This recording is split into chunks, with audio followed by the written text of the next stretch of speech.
Baghdad में एक नौजवान रहता था जिसका काम नाल साजी करना था। वो नाल अपने हाथों से बनाता और अपने हाथों से ही घोड़े के सोमों पर चढ़ाता भी था। वो लड़का काफी खूबसूरत था। वो आम नाल साजों की तरह नाल नहीं बनाता था, बल्कि वो नाल को सुर्ख दहकते कोयलों में डालता और फिर जब नाल अच्छी तरह गर्म हो जाता तो नाल को दहकते कोयलों से अपने हाथों ही से निकालता, बिना किसी औजार की मदद से, और अपने हाथों की मदद से अपनी मर्जी के मुताबिक उस नाल को शक्ल दे देता। लोग इस नाल साज की इस हरकत को देखकर उसे दीवाना कहते और हैरान भी होते कि इस तपती और दहकती हुई आग का इस पर असर क्यों नहीं होता। एक दफा इत्तेफाक से मूसल शहर का कोई शख्स बगदाद आया। उसने ये माजरा देखा तो हैरान हुआ, क्योंकि ये सब उसके लिए नाकाबिले यकीन था।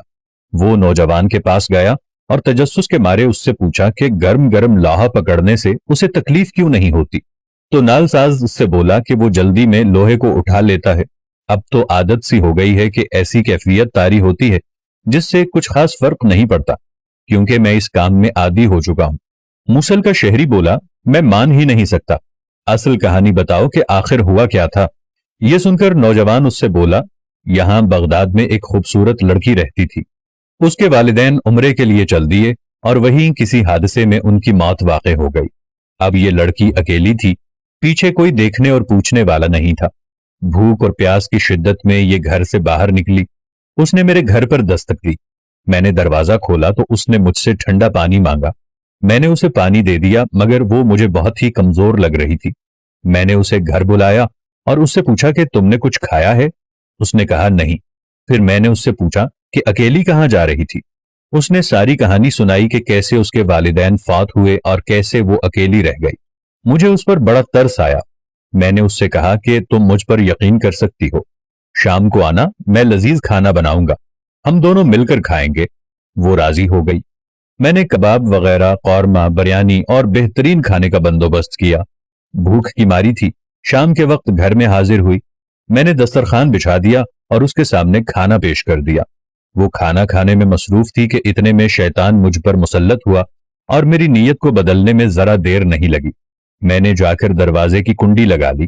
कुंडी बंद होने की आवाज से वो मुड़ी और डर के मारे उठकर मिन्नतें करने लगी कि मैं उसे जाने दूं। वो नौजवान आगे कहने लगा कि मैंने उसकी एक न सुनी। मेरे सर पर शैतान एकदम सवार हो चुका था। वो मुझसे बोली, तुम्हें अल्लाह और रसूल सल्लल्लाहु अलैहि वसल्लम का वास्ता। मैं एक गरीब लड़की हूं, मेरे पास ये वाहिद चीज मेरी इज्जत ही बची है। अगर ये भी ना रही तो मैं कैसे जीऊंगी?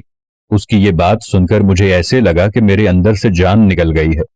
मैंने फौरन से कुंडी खोली और उसके आगे हाथ बांध कर कहा कि मेरी बहन, मुझे माफ करना, आज से मैं तुम्हारा भाई हूं। जब कभी किसी चीज की जरूरत पड़े तो आ जाना।